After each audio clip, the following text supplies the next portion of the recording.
So today we read about the Jewish people's birth, as Abram is called from the land of Ur by an invisible God, something that was unknown at that point, and was charged with two things.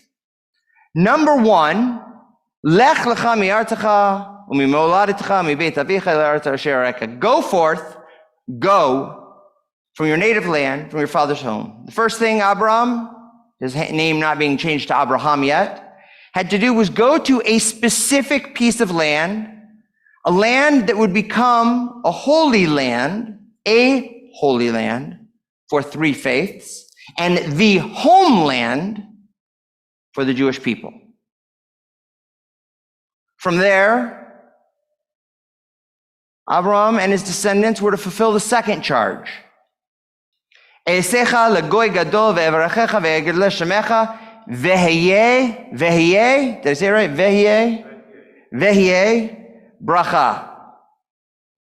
I will make of you a great nation. I'll bless your name. I'll make your name great.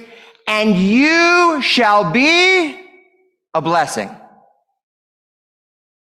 This is a command. In English, I'm not a grammarian, but we don't have the imperative command conjugation of a verb. In Hebrew, there is a conjugation of a verb that is the command.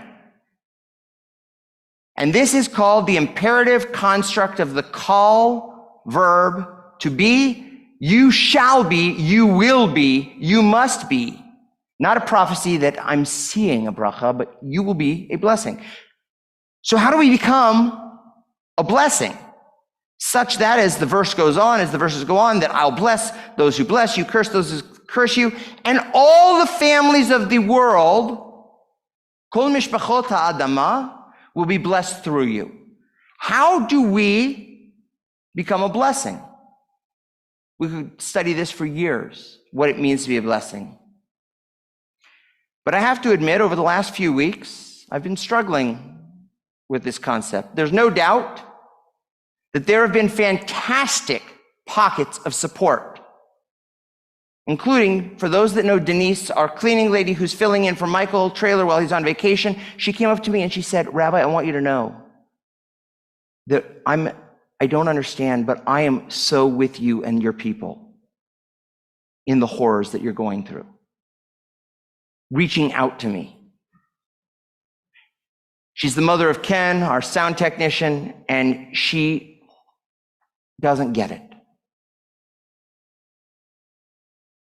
The ridiculous public opinions, the fallacies. And of course, I've mentioned before up here our friends in the Coalition for Black and Jewish Unity who stood beside us, who called us. But outside of those few isolated pockets,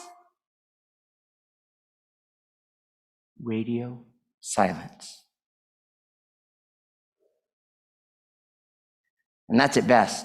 And at worst, we have those people who ever so politely called the synagogue yesterday afternoon to say, by the way, we're going to have a protest outside your synagogue in a few hours. I called the police. They dealt with it. What? Yeah. Or the hotel receptionist in New York. For those that have ever heard the name, Rabbi Shmuley Yankovich, who is the warrior of left-wing justice. There doesn't get more left-wing than him. He was the keynote speaker at an event for an organization called Repair the World. And he was going to their annual gala event in New York.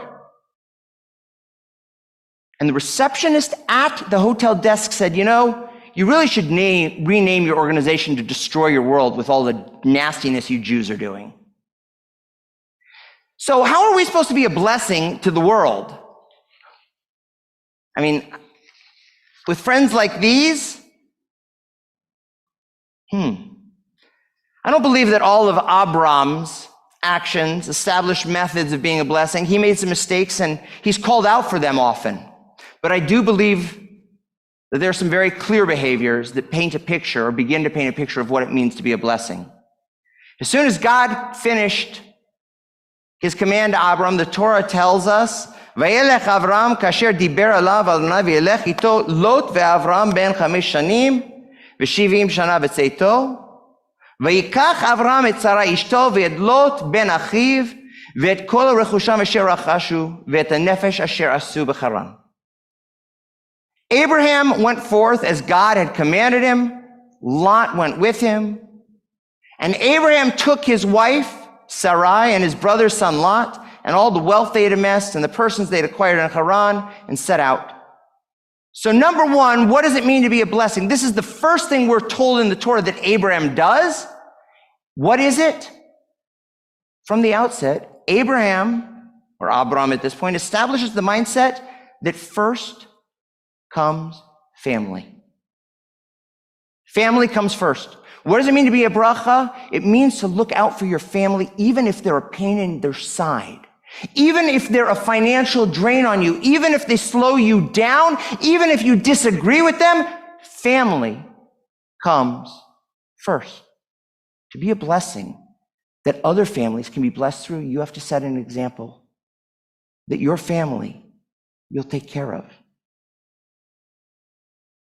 As the story continues, we come to a specific event, what we talked about earlier, what we read today, that's often skipped over because it's just confusing, the 5 kings, the 4 kings. But all of a sudden, why is this whole story brought, says Rashi? Rashi, our commentator, says, why do we learn all this? Why does the Torah bother with it? To tell us that Lot was taken and Abraham takes decisive action. When Abraham heard that his kinsman household had been taken captive, he mustered his retainers born into his household, numbering 318, and went in pursuit as far as Dan. At night, he and his servants deployed against them, those that had taken Lot, defeated them, and he brought back all the possessions. He also brought back his kinsman Lot. Family comes first. Decisive action to protect our family comes first. And so I ask, where does this leave us today? The halacha, which there is an entire book of halacha on redeeming captives, says we have 220 Jewish hostages in Gaza. Those pictures that we are spreading around our sanctuary. The Code of Jewish Law, the Shulchan Aruch, says, quote, the redeeming of captives takes precedence to sustaining the poor, and there is no mitzvah as great as redeeming the captive. Therefore, if one has designated money for any other mitzvah in the world, you can redirect it for redeeming captives. And then it goes on and says, every moment that one delays unnecessarily the ransoming of a captive, as it is as if they were shedding blood each moment that they don't ransom it. But at Kiddush, we're going to sit, for those that want to join me, and look at some other sources. Because the sources then go on to say, but don't redeem them for too much. Don't redeem them for too much. Over 1,000 terrorists were released for the redemption of Gilad Shalit, one soldier, and some of those who were redeemed, who were sent back to Gaza, took part in planning the massacre, the Holocaust that occurred on October 7th. So where does that leave us? What does that mean for us? It's not easy. As a matter of fact, there might not be an answer. And there's a different answer when we talk about it in theory, as opposed to when we look at some of those pictures that are hopefully sitting next to you. Because the halacha is talking in theory. And we're going to look at some writings of rabbis who were talking in actual circumstances on both sides. My friends, family comes first. Our family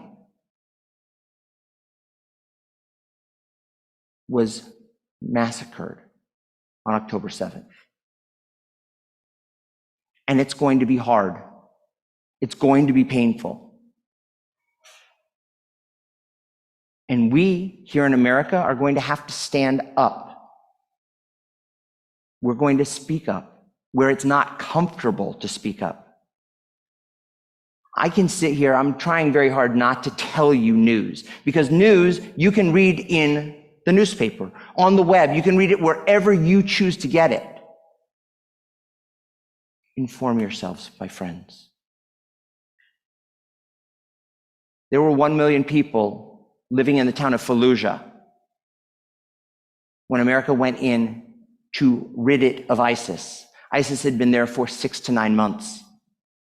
America killed 11,000 civilians in that raid. Take that. Hamas has been in Gaza for 20 to 30 years, and there are 2 million people there. We're going to have to stand up for our family, and it's going to be hard. I share positive stories each week in my bulletin, in the weekly newspaper, in the weekly email. And I try and share positive stories because there are positive stories. There are. If you find any, share them with me so I can share them out further. The story I shared this week was family coming together in the most beautiful way. For those that don't know, Chassids, okay? Chassids, Hasidic, people of Hasidic sects in Israel don't mesh, don't blend with secular people. It just doesn't happen. I'm talking about the guys with the strymels, the fur hats, and the white socks and the knickers, right?